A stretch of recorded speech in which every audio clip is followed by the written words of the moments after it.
Olá, senhoras e senhores, Opinião Livre no ar. Tenho a satisfação de conversar a partir de agora aqui no Barranco, referência em gastronomia, dos meus queridos amigos Elson e Chico, conversar com o Manuel Soares, empresário, dono da rede de hotéis Express. Deve estar hoje em 1.700 unidades, apartamentos. É isso, Manuel? Apartamentos são em torno de 1.400. 1.400. Que daria o dobro de leitos. Perfeito. Então, na verdade, são mais de 2.000 leitos. Sim, são 2.800 no mínimo. Maravilha. Eu te pergunto isso porque a gente sabe que os números não raro oscilam. O Manuel, volta e meia, compra um hotel, modifica, constrói novas unidades. Agora o Express ali perto do aeroporto, tu tá construindo mais, né? E nós estamos fazendo todo ele novo por dentro. Estamos refazendo todos os banheiros, refazendo os apartamentos, trocando todo o equipamento, a cama box, TV de 32 polegadas, split, frigobar, tudo. E qual é, Manuel, o que tu está fazendo novos andares? Novos andares, estamos aproveitando o que tinha construído o Savoy e o que nós tínhamos no Express Rodoviária, que também tinha um andar pendente. Excelente. Bom, quero dizer que é um prazer conversar contigo. Somos amigos há bastante tempo e eu tenho uma grande admiração pelo Manuel Soares, porque é um grande empreendedor, tem uma história muito bonita. Ele é espanhol, acabou vivendo um tempo na Argentina quando menino e veio para o Brasil. E aí se tornou um dos grandes empreendedores do setor hoteleiro aqui no sul do Brasil. Que boa essa conversa, Manuel. É ótima, Diego, eu tenho grande estima por você, pela Band, sou apaixonado pela Band, eu me dedico muito e é o rádio preferido. E graças a Deus conseguimos trabalhar, gerar emprego, renda, bem-estar para a nossa equipe. E depois eu tenho um segredinho do fim de semana que vou lhe contar. Gratificante. Eu sei que tu andaste lá na nossa arena, né? Sim. E também tenho o aniversário da minha mãe, que fez 93 anos. Também E juntamos lá os primeiros funcionários que trabalharam com a gente em 1970. Juntamos 25 funcionários que ficaram com a gente, muitos deles com uma única assinatura na carteira. Isso foi gratificante, na época nossa de curtume. Que espetáculo. Bom, vamos por partes então, para o nosso telespectador conhecer um pouco do Manuel Soares. Hoje são 1.400 apartamentos espalhados em quantos hotéis, Manuel? 14 unidades. 14 unidades. Porto Alegre, onde mais?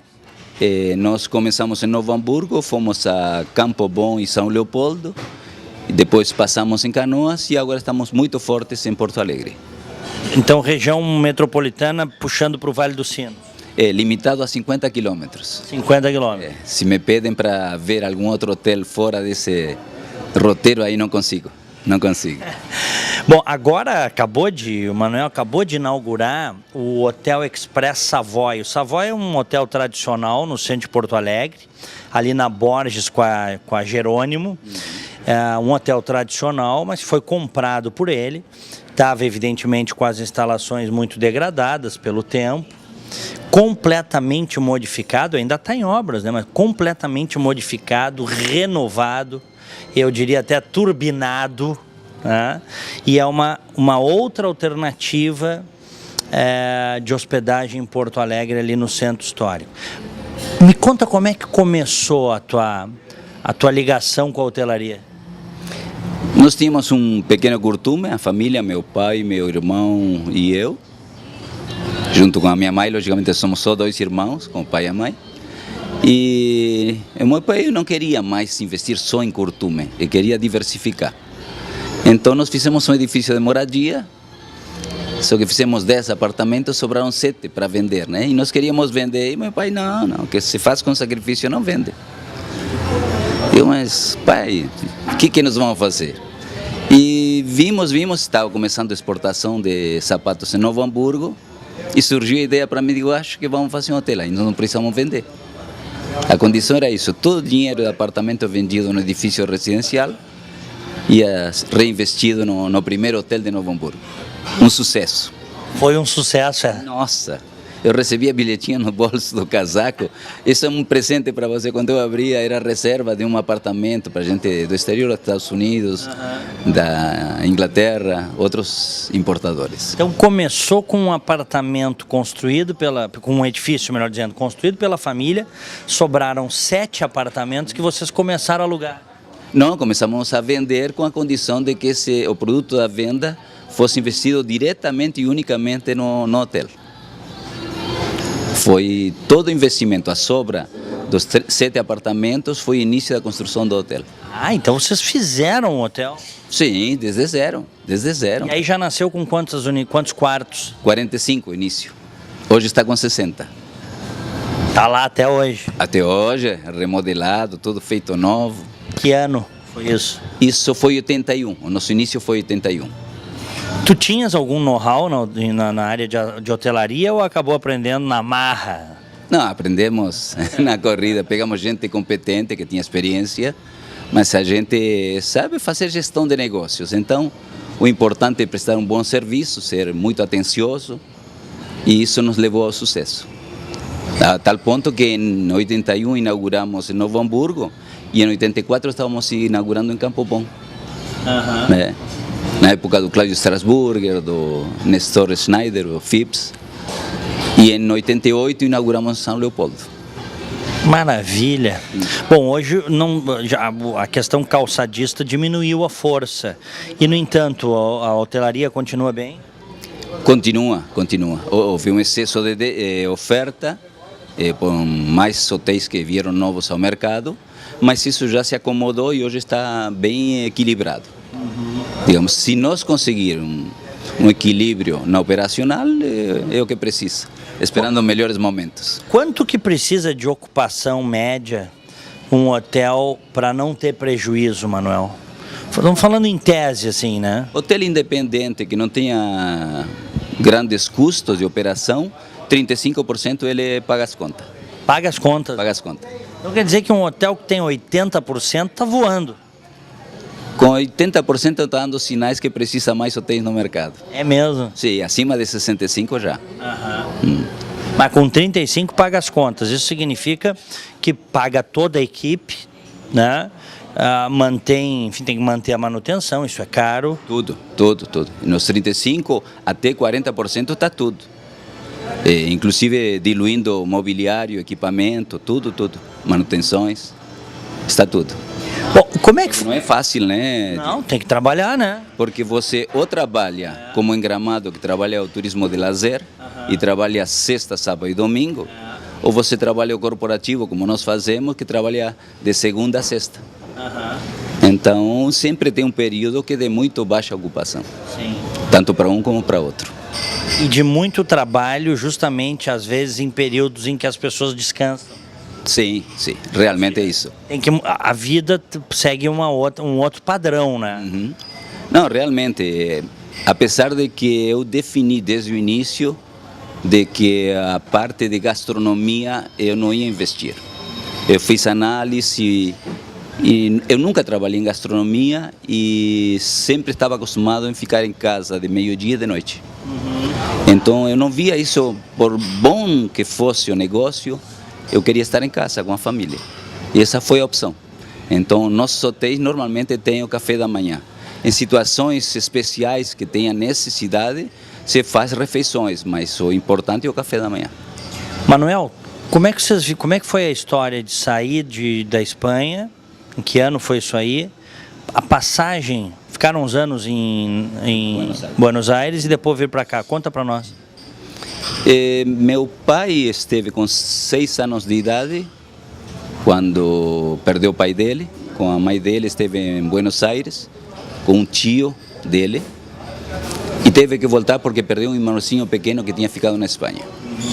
A minha avó tinha 3 filhos, um dela perdeu e ela entrou em depressão profunda e teve que voltar. E aí deu a guerra civil, deu a segunda guerra, deu o racionamento de alimentos, uma situação muito difícil. E a sorte nossa é que meu pai manteve contato com a família que estava em Buenos Aires e disse para minha avó, vem para aqui com o Pepe que comida não falta. Que era o que estava faltando na Espanha, entre outros riscos, né? Isso, exatamente. E aí foi o risco, aí quando, acho que meu pai estava com 27 anos, minha mãe com 25, os dois filhos, meu irmão com 1 ano e meio, eu com 7 meses, e chegamos em Buenos Aires a trabalhar. De navio. Sim, 27, 28 dias de navio, sim. É. Era uma viagem pesada, né? Muito, porque davam as vacinas antes do embarque, a gente tomava febre, era duro. Navios eram mixtos, porque era carga e passageiro. Era o que tinha. Era o que tinha. A gente vendo essas histórias, assim, sabendo essas histórias, o que os nossos antepassados fizeram para que a gente hoje tivesse, né, uma outra qualidade, né? Nós somos imensamente gratos a nossos antepassados porque eles enfrentaram situações que não sei se a gente teria pulso, assim, coragem para enfrentar. Olha, foi anos muito difíceis, de muito pouco recurso e paciência. Bom, aí eles foram com vocês, teu pai e tua mãe, foram para Buenos Aires. Para Buenos Aires. Ficaram quanto tempo lá? 18 anos. 18 anos em Buenos Aires. Foi minha sorte grande. Porque fiz todo o primeiro e segundo grau em Buenos Aires. Tu foste olha que interessante, tu foste alfabetizado e educado. Buenos Aires era considerada, né, uma das cidades com melhor nível de educação do mundo, não era? Ah, com certeza, me lembro muito bem até dos meus professores. Minha professora de espanhol, com as pulseiras de ouro, e ele escrevendo no quadro negro lá e ensinando, assim, uma pessoa que gastava mais para ir na escola do que ela ganhava de salário. O salário do professor realmente sempre foi muito ruim, mas era uma qualidade de ensino fantástica. Isso aí foi o que, anos 50, 60? Sim, dos 55 até os 67. A Argentina ainda vivia muita prosperidade, né? Mas já estava com problemas assim com o governo militar, porque o peronismo tinha avançado muito e tinha criado umas raízes não muito salutares. O peronismo liquidou com a Argentina, embora contem o contrário. É verdade. A Argentina, ela, enquanto havia uma liberdade econômica plena, é que ela deslanchou. Sim, foi. No início do século passado, Buenos Aires já tinha metrô. Não, aquilo era fantástico. Aí depois o peronismo, que em última análise é um populismo socialista, né? Gradativamente foi corroendo o país. Foi. Época do Getúlio aqui, os grandes caudilhos da América do Sul, né? Mas vocês tinham essa noção de que o Perón era ruim lá ou não? Não. O primeiro presente que eu ganhei para o Dia dos Reis Magos foi da Evita. Foi da Evita? E foi lá no colégio. Me deram uma caixinha com um trem mandado pela Evita, um caminhão enorme, cheio de brinquedos para todas as crianças da escola. Escola de vila, de bairro pobre. Me veio. Depois é que tu foi com o tempo te alertar que, bom, até essa coisa de distribuir brinquedo não é uma coisa de todo ruim. O problema é a intervenção na liberdade individual, né? Sim.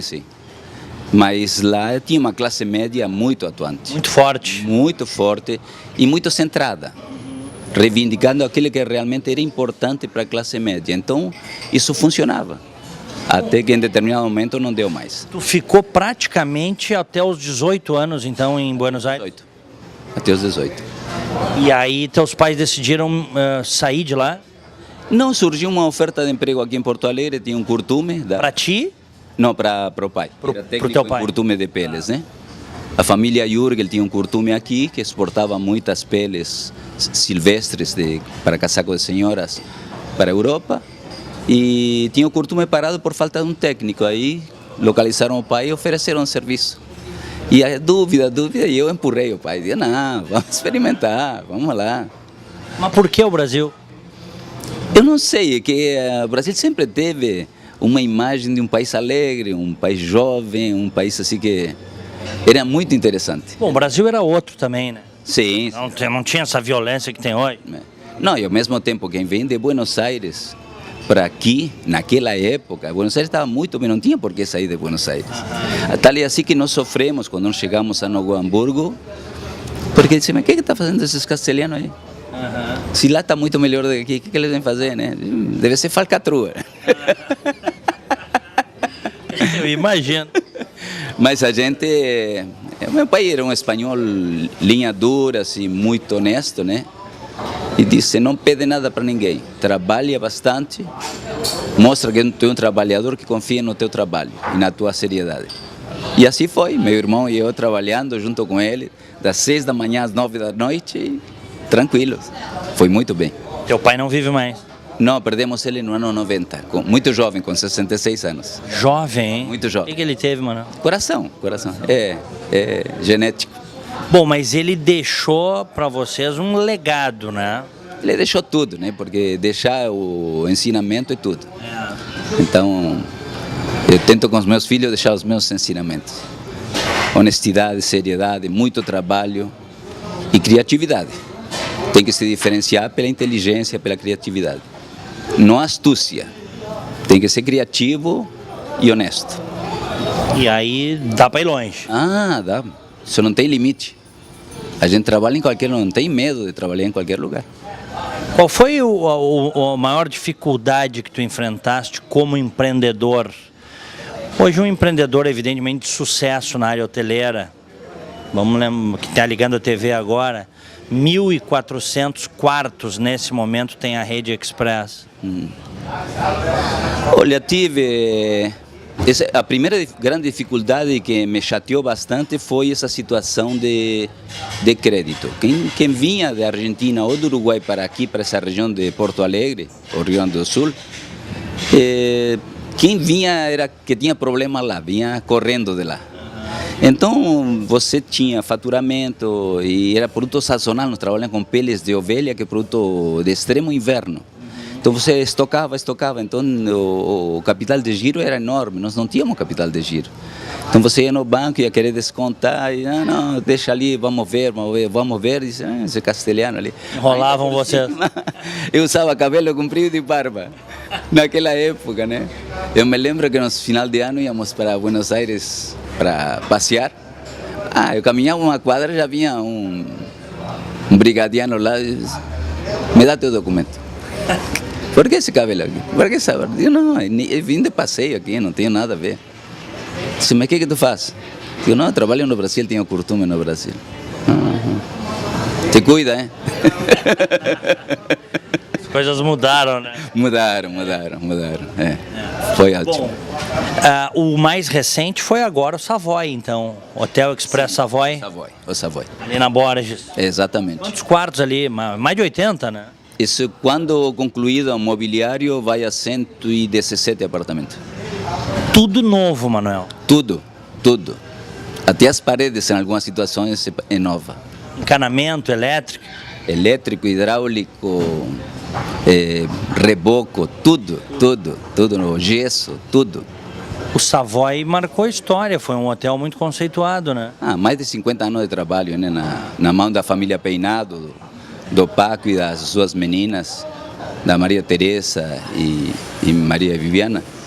Elas foram ótimas pessoas e perderam o pai. Quando perderam o pai, que era o mentor da hotelaria, eles ficaram um pouquinho assim, meio decepcionados e meio desamparados, né? E casualmente o Paco me conhecia e disse, não, mas para ti eu vendo. Para ti eu vendo. Eu sei que tu vai fazer um bom trabalho. Vê que tem essas coisas, né? Porque tem uma ligação afetiva com o negócio que tu investiu e viu crescer. Sim.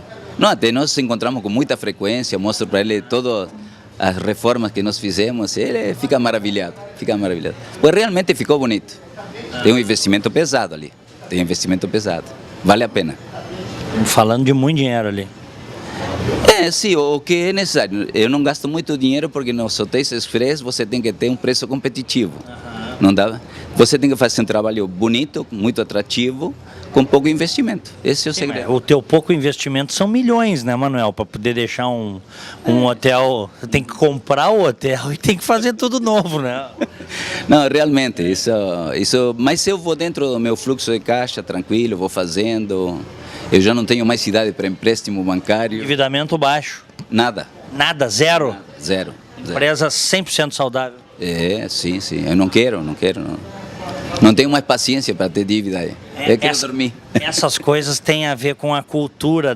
Muitas vezes o pai passa pra gente. Sim, é verdade. Não te endivida muito, porque, né? Uhum, é.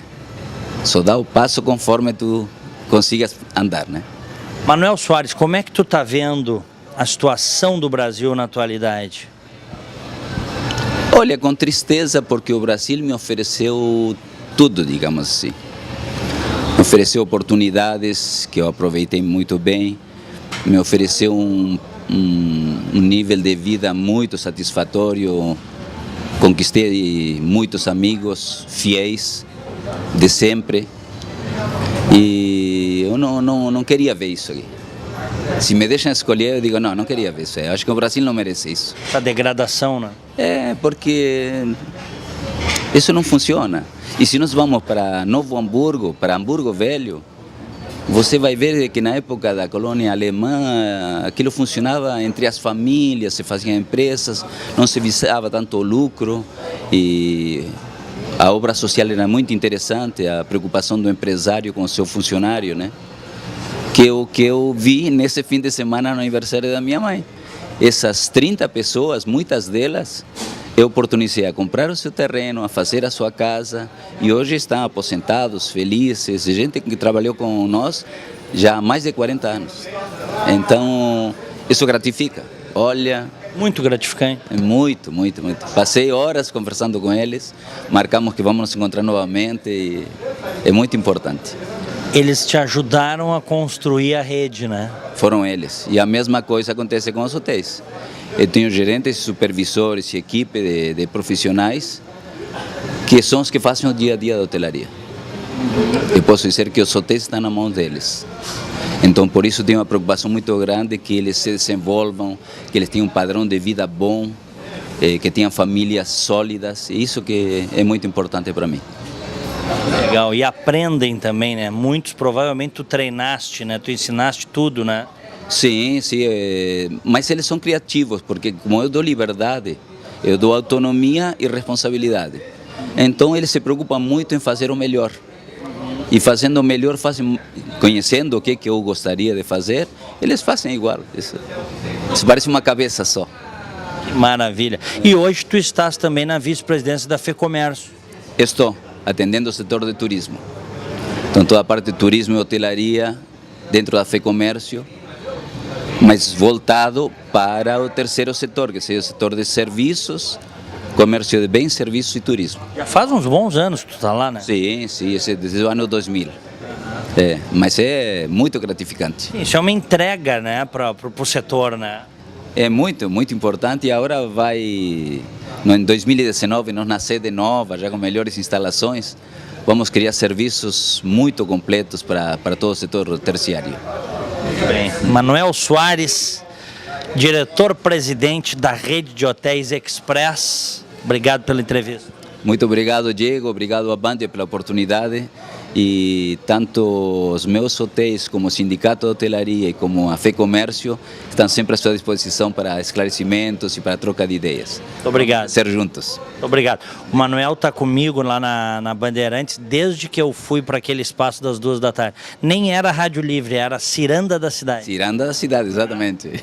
Maravilha. Maravilhoso. Maravilha. Sucesso, Diego. Muito respeito e admiração aí pelo teu trabalho como empreendedor. Obrigado, Diego. Cumprimentos. Obrigado a todos os ouvintes também e os televidentes. Valeu. Obrigado. Este Opinião Livre, direto aqui do Barranco, referência em gastronomia no sul do Brasil.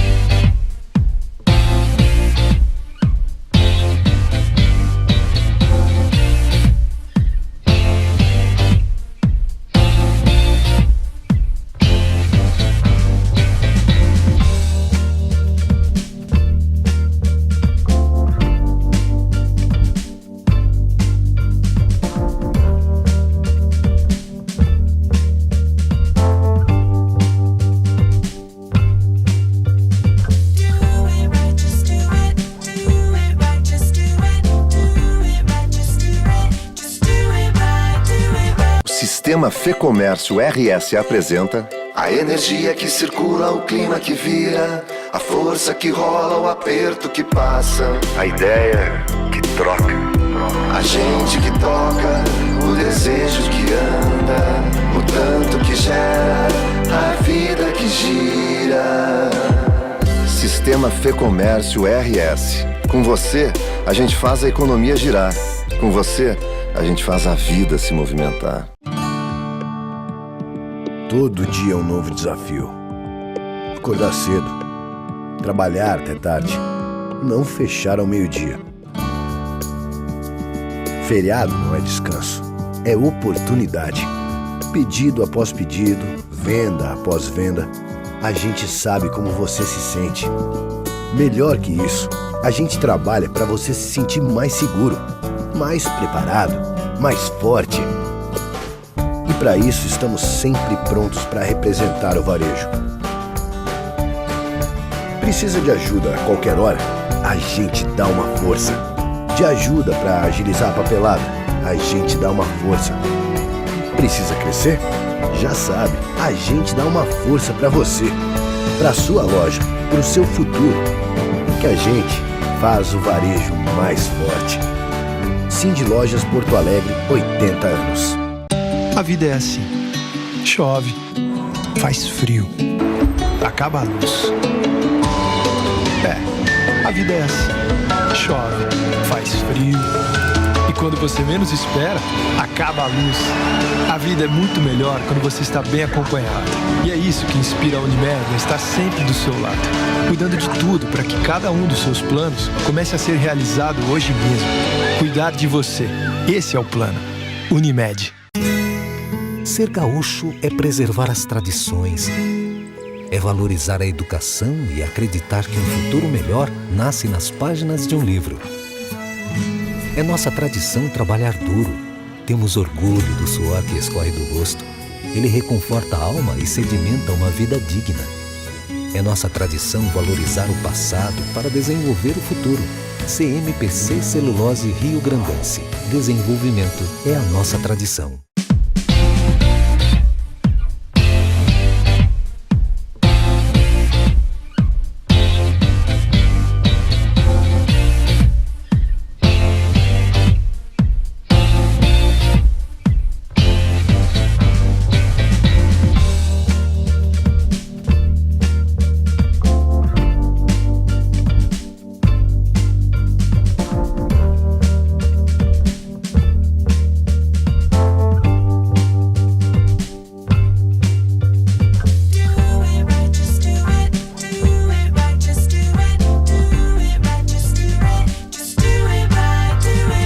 Bem, aqui no Barranco, referência em gastronomia, eu tenho a satisfação de encontrar o meu prezado amigo Dr. Fábio Costa Pereira, procurador de justiça, um dos grandes nomes do Ministério Público do Rio Grande do Sul, um grande especialista na ciência criminal e também um defensor da sociedade à medida em que, todas as vezes que a gente conversa, analisa que nós precisamos ter leis mais duras e um sistema que funcione. Doutor Fábio, prazer revê-lo. Diego, boa noite, prazer revê-lo, é bom retornar ao Barranco, não é a primeira vez que eu venho aqui contigo, é sempre muito agradável, o ambiente é agradável, as pessoas nos acolhem com muito carinho, mas efetivamente é isso que a gente tem falado há muito tempo, né? Que tipo de país a gente construiu? Que tipo de sociedade que nós deixaremos para os nossos filhos? Eu tenho certeza, e hoje isso é uma coisa que me corrói muito, é que o Brasil que hoje eu recebo em matéria de segurança pública, ele é muito pior do que eu recebi. E se eu entregarei ele de forma muito mais complexa para os meus filhos quando eu me for. É chegado o momento de se fazer alguma coisa. Essa situação que a gente vive hoje, que é beira a anomia, ela precisa ser estancada. Os índices de criminalidade e violência que a gente atingiu no país, elas se tornaram intoleráveis. Eu já te falei, eu já comentei com isso algumas vezes contigo. Eu sempre faço, nos lugares que eu vou, algumas enquetes não científicas com as pessoas que estão me ouvindo. Eu pergunto sempre 3 coisas. Vocês foram assaltados? Geralmente daquele grupo de pessoas que eu faço a pergunta, a enquete, dizem mais ou menos 40, 45% sim. Na segunda pergunta, eu sempre faço a mesma questão. Vocês têm algum familiar que já foi assaltado? Eles dizem também sim. Mais ou menos temos aí 70%. E a terceira pergunta é 100%, em todas as vezes que eu faço. Vocês têm algum amigo próximo que já foi assaltado? 100%. Consegue pensar e perceber que a gente tornou e entrou no nosso inconsciente como normal, uma coisa que é absolutamente anormal? Aceitar essa violência? Em países civilizados, se a gente falasse uma coisa dessas, eles te olhariam com uma cara como se tu fosse um ET. No Brasil é absolutamente normal. Tu já teve filhos assaltados, já foi assaltado, meus filhos já foram assaltados. Tenho certeza que as pessoas que estão ouvindo se colocam nessa mesma situação. E a pergunta que sempre resulta é: o que a gente deve fazer? É óbvio que não é uma resposta simples, não é uma resposta pronta. Nós, enquanto sociedade, a cobrar do poder constituído coisas que ele deve fazer também, porque afinal de contas todos nós pagamos impostos. E talvez o grande objetivo do Estado enquanto Estado é prover ao cidadão segurança. O resto, saúde, educação, vieram como consequências desta organização da sociedade em Estado. Se o Estado não prover à sociedade segurança, o Estado começa a sofrer uma falta de coesão. As pessoas começam a entender o Estado como desnecessário e começa a surgir nesse Estado inúmeros locais, inúmeros pontos, chamados black spots, onde há a ausência desse Estado e um outro poder que já não é mais paralelo se instala. Então a pergunta é: o que nós, sociedades, devemos fazer para consigamos um futuro melhor? Eu acho que, como eu te falei agora há pouco, a resposta não é simples, Diego. Medidas de curto, médio e longo prazo devem ser tomadas. Curto prazo é imposição de força. Nós precisamos na rua a polícia. Então vamos lá, vamos para as medidas. Curto prazo, agora, o que precisa ser feito em nível de Brasil, sobretudo nas zonas mais perigosas, como é o caso, vamos pegar o caso de Porto Alegre, que está entre as 50 cidades mais perigosas do mundo. Choque de ordem. É choque de ordem. Como é que faz isso? Polícia. Nós precisamos polícia nas ruas.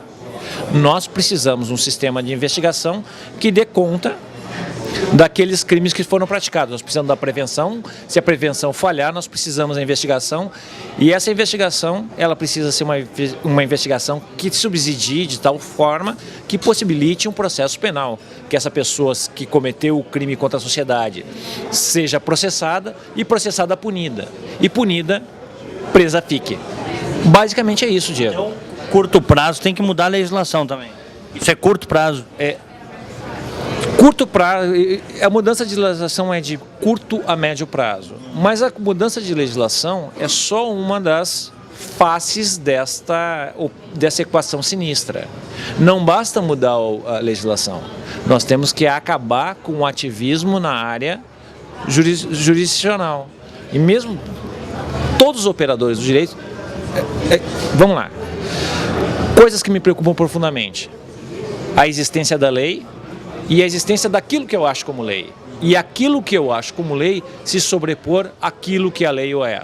Então, deixar de aplicar a lei porque entende que essa lei não é aplicável ao caso concreto.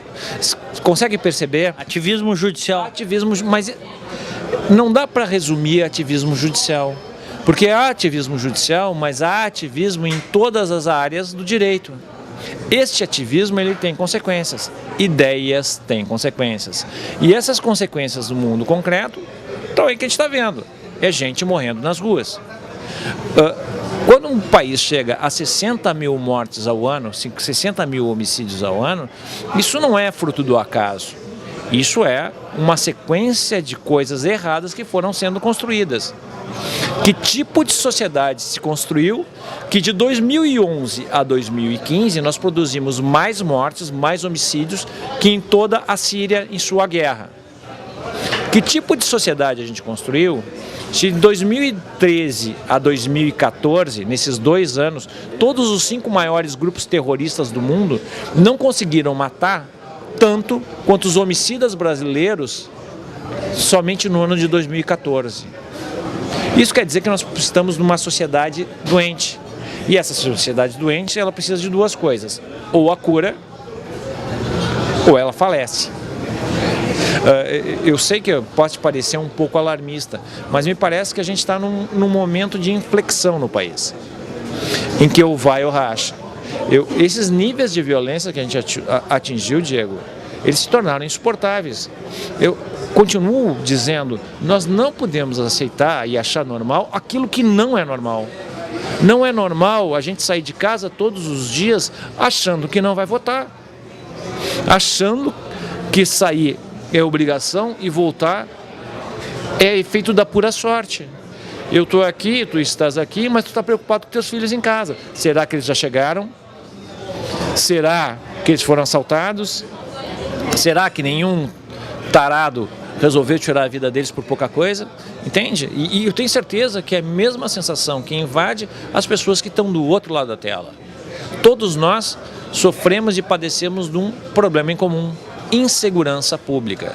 O senhor, como quantos anos de Ministério Público? 28. Área criminal sempre? Sempre na área criminal. Já deve ter visto, enfim, de tudo e mais um pouco, né? Eu vi de tudo e mais um pouco. Eu vi muitas coisas nesses 28 anos e vi, infelizmente, a deterioração do sistema. Quando eu comecei a fazer direito, e claro, e como todo aluno se enamora pelo direito penal, eu, obviamente, lia os clássicos e talvez o que mais nos chame a atenção dentro do direito penal seja a questão do homicídio, o que leva o sujeito a tirar a vida de alguém.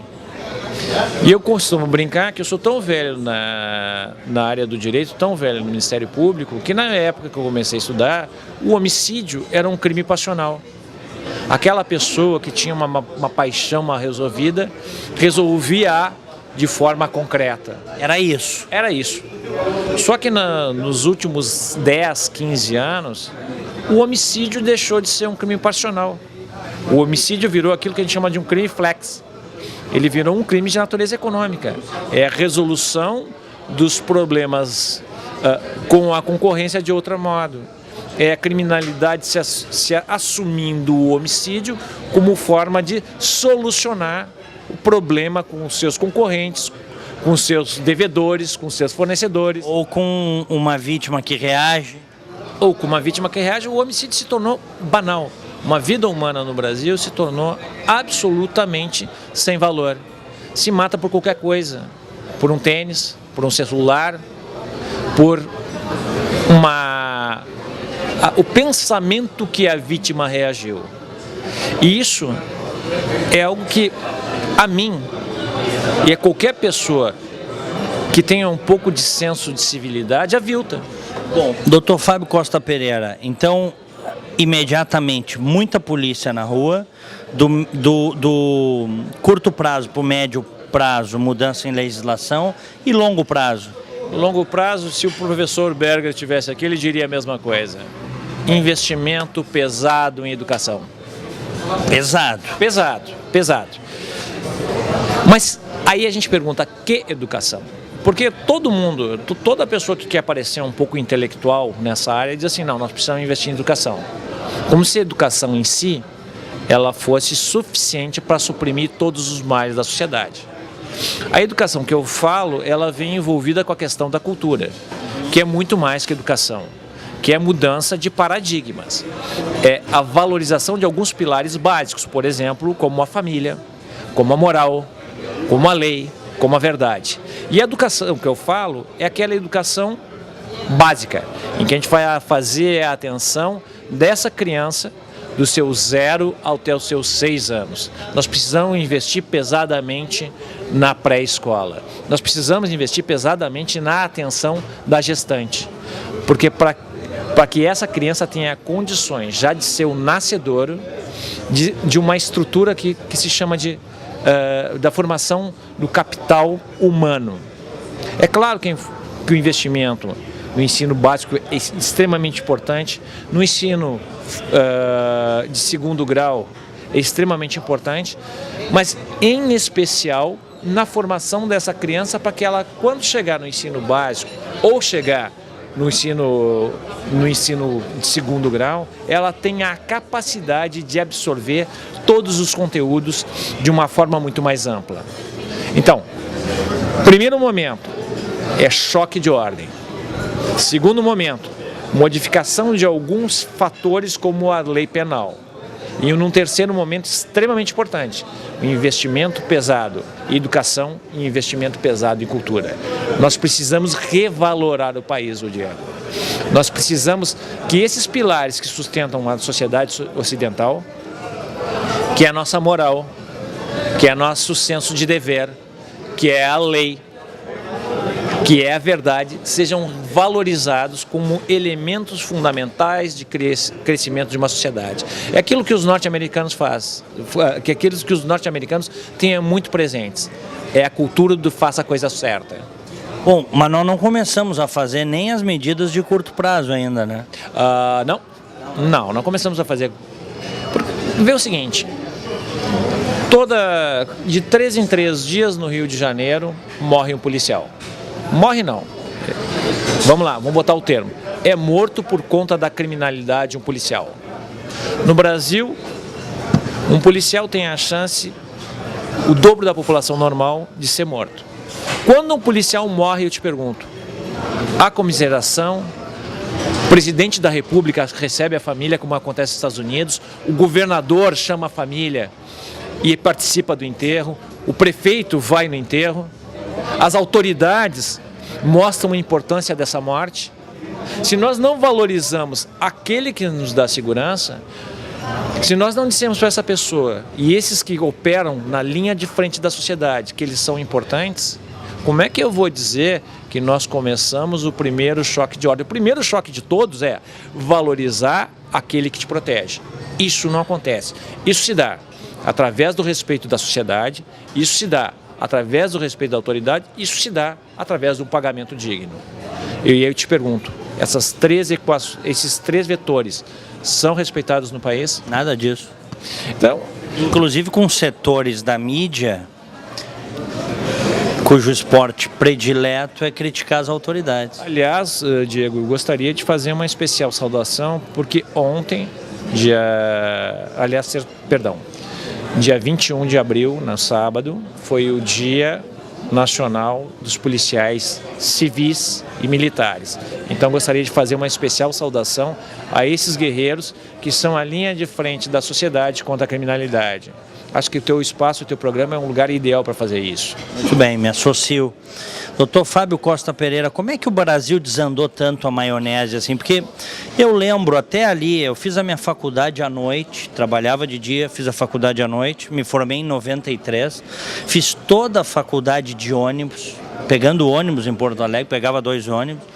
Não se falava em assalto a ônibus, não se falava em assalto em parada de ônibus, às vezes até a gente estava num grupo de amigos, a gente pulava de um ônibus e nem pegava o segundo, a gente ia caminhava as meia hora, 40 minutos para bater papo, parar num boteco, 11 da noite, 11h30, meia-noite.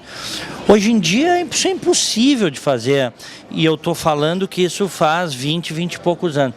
Como é que desandou essa maionese dessa forma no nosso Brasil? Sabe quando tu descobre que tu é velho, Diego? Quando tu começa a te lembrar dessa fase da vida e te recordar que quando um amigo teu falou que tinha sido assaltado, te causava estrépito. Era uma coisa inusitada. Isso aconteceu conosco, já não acontece mais. Bom, o que aconteceu foi uma sequência de situações nefastas que levam o país a esse caos. Vamos pegar, e eu gosto sempre de pontuar, o início dos anos 90. O Brasil, no início dos anos 90, ingressa na contramão da história. Vou explicar. No final dos anos 80, início dos anos 90, a derrocada do Muro de Berlim. Nesse momento, começa aquele movimento mundial chamado globalização. Essa globalização traz efeitos extremamente positivos. Então, um maior intercâmbio de pessoas, de capitais, de comércio, enfim, das coisas boas que a sociedade e a civilização podem te dar. Mas, ao mesmo tempo, nos desvãos, da globalização vieram as coisas ruins, que é o crime organizado, o terrorismo internacional, a transferência de expertise entre organizações criminosas. O Brasil, nessa época, o que o Brasil estava experimentando? O Brasil experimentava a abertura. E o grande medo, naquele momento, é que as forças militares saíssem dos quartéis e retomassem o poder. Então, houve, naquele momento, como posso dizer, um momento de supressão da autoridade. Proibir se tornou feio. O exercício da autoridade se tornou feio. As legislações que sucederam vieram para apocopar a autoridade. E essa desconstrução da figura da autoridade foi sendo sentida ao longo dos anos. Enquanto no mundo se via claramente que a criminalidade crescia e medidas precisavam ser tomadas, no Brasil, em sentido inverso, se achava que a gente precisava conter a autoridade. E aí nós temos um momento que para o mundo inteiro é aquilo que se chama o momento de inflexão, o 11 de setembro. O 11 de setembro mostrou que o mundo e os sistemas de segurança não estavam preparados para essa nova criminalidade. Em todas as democracias do mundo, medidas foram tomadas, inclusive de ampliação do poder estatal com relação ao cidadão, do poder estatal de combate ao crime. No Brasil, não. E aí acontece que assumem governos altamente libertários, que cada vez mais começam a conter a autoridade. Nós chegamos a tal ponto no país que a autoridade da polícia passou a ser contestada, que a autoridade das forças de Estado passou a ser contestada. E essa conjunção, que foi absolutamente explosiva, nos leva a esse momento que nós estamos. Então, a situação básica é a seguinte: o Brasil entra na era da globalização, formando o que se chama o seu Estado democrático, só que ao invés de olhar para o futuro, olhou com as lentes do retrovisor. E ocorreu, como eu te falei, Diego, essa deterioração do poder de Estado. O exercício da autoridade se tornou feio. E isso acaba levando a essa situação de anomia que a gente vive hoje. Então, há uma certa ideologização no sentido de que o criminoso é uma vítima da sociedade e a sociedade é o seu algoz. Aquilo que deveria ser responsabilidade individual, as consequências das opções individuais, passou a ser fruto de uma coletivização. O indivíduo não é mais responsável por seus atos, a sociedade assume essa responsabilidade. E isso tem consequências. Ideias sempre têm consequências, Diego. E as consequências dessas ideias hoje se veem nas ruas. As consequências dessas ideias mostram-se nas estatísticas oficiais. As consequências se mostram no dia a dia que cada um de nós vivemos, que é um medo perpétuo e constante de sair à rua e voltar para casa intacto. Doutor Fábio, eu não sei se existe em algum outro lugar do mundo uma maneira tão pífia, tíbia, inútil de se administrar presídios. Quer dizer, você concede, a autoridade fica com as mãos amarradas, não pode dizer não, você não administra a casa prisional. Nunca vi isso. Não sei se existe outro país assim, tão leniente com quem está preso. Olha, não sei se existe outro país tão leniente. A única coisa que eu sei é que no Brasil há que se mudar o tratamento da questão prisional. Primeiro, precisamos construir mais casas prisionais. Segundo, o Estado que deve mandar nos presídios e não os presos. Terceiro, a modificação da legislação penal. Direitos de presos têm que ser conquistados. Eles não podem ser consequência lógica do estar no presídio. É como em todo lugar dos Estados Unidos, por exemplo. O preso, para angariar direitos, ele precisa mostrar que merece. É simples, a única coisa que se quer é meritocracia. E é fundamental para o próprio preso que cumpra a sua pena, porque é pagar o seu débito com a sociedade. Aquela lei bíblica deve prevalecer. plantar tem que ser optativo, mas a colheita tem que ser obrigatória. A pena, ela deve servir também como dissuasão. E para isso, ela precisa ter um caráter de efetividade. No Brasil, me parece que isso não acontece, Diego. Dr. Fábio Costa Pereira, sempre uma satisfação, uma honra conversar com um amigo. Boa noite a todos os ouvintes e agradeço o convite. Sempre estarei por aqui, Diego. Obrigado. Conversamos certamente numa outra oportunidade. Este Opinião Livre, aqui do Barranco.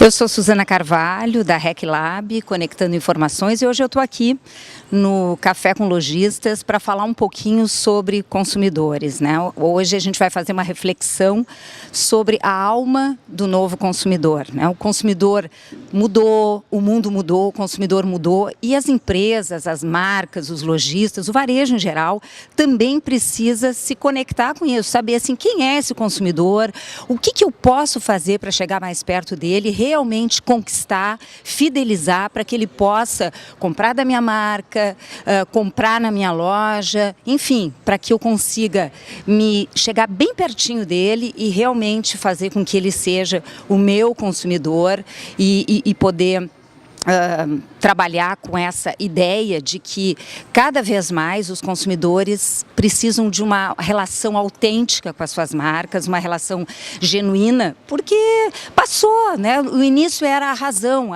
era onde se via, eu vou trabalhar com preço, as marcas vão trabalhar com preço, vão trabalhar com produto, isso passou.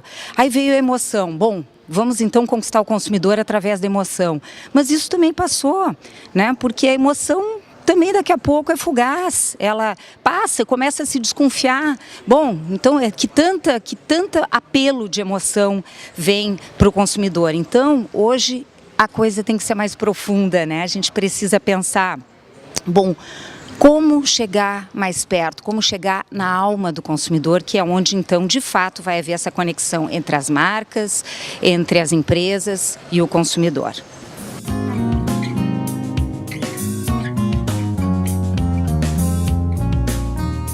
Dentro do espírito do Cindy Lojas Porto Alegre, de trazer conhecimento e capacitação para seus lojistas, estamos hoje aqui na SPM Sul, fazendo o Café com Lojistas, marca registrada do Cindy Lojas, e que faz com que os seus lojistas tenham capacitação, saibam do que está acontecendo no varejo. Hoje, um assunto extremamente importante, o comportamento do consumidor. Esse comportamento tem mudado constantemente e nós, lojistas, precisamos estar a par do que acontece para que os nossos negócios possam se manter estáveis. Num momento muito difícil que nós passamos, um momento que o Brasil passa de mudanças e nós precisamos fazer essas mudanças nos nossos negócios. Por isso precisamos nos capacitar. E o Cindy Lojas sempre fazendo seus cafés com lojistas, fazendo ações, preparando agora, dia 28, 29 e 30 de maio, na Fiergs, a FBV, com 50 palestrantes, 60 expositores, mais a RS Moda com mais 60 expositores, um evento a nível internacional, trazendo conhecimento e capacitação.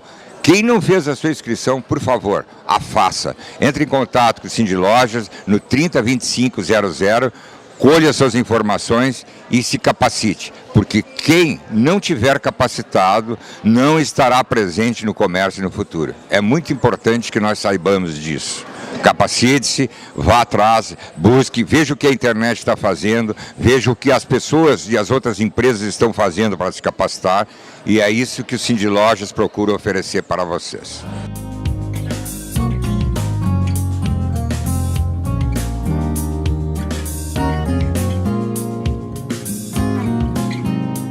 O Sistema Fecomércio RS apresenta a energia que circula, o clima que vira, a força que rola, o aperto que passa, A ideia que troca. a gente que toca, o desejo que anda, o tanto que gera, a vida que gira. Sistema Fecomércio RS. Com você, a gente faz a economia girar. Com você, a gente faz a vida se movimentar. Todo dia é um novo desafio. Acordar cedo, trabalhar até tarde, não fechar ao meio-dia. Feriado não é descanso, é oportunidade. Pedido após pedido, venda após venda, a gente sabe como você se sente. Melhor que isso, a gente trabalha para você se sentir mais seguro, mais preparado, mais forte. E para isso estamos sempre prontos para representar o varejo. Precisa de ajuda a qualquer hora? A gente dá uma força. De ajuda para agilizar a papelada? A gente dá uma força. Precisa crescer? Já sabe, a gente dá uma força para você, para sua loja, para o seu futuro. Que a gente faz o varejo mais forte. Cindy Lojas Porto Alegre, 80 anos. A vida é assim. Chove, faz frio, acaba a luz. A vida é assim. Chove, faz frio. E quando você menos espera, acaba a luz. A vida é muito melhor quando você está bem acompanhado. E é isso que inspira a Unimed a estar sempre do seu lado, cuidando de tudo para que cada um dos seus planos comece a ser realizado hoje mesmo. Cuidar de você. Esse é o plano. Unimed.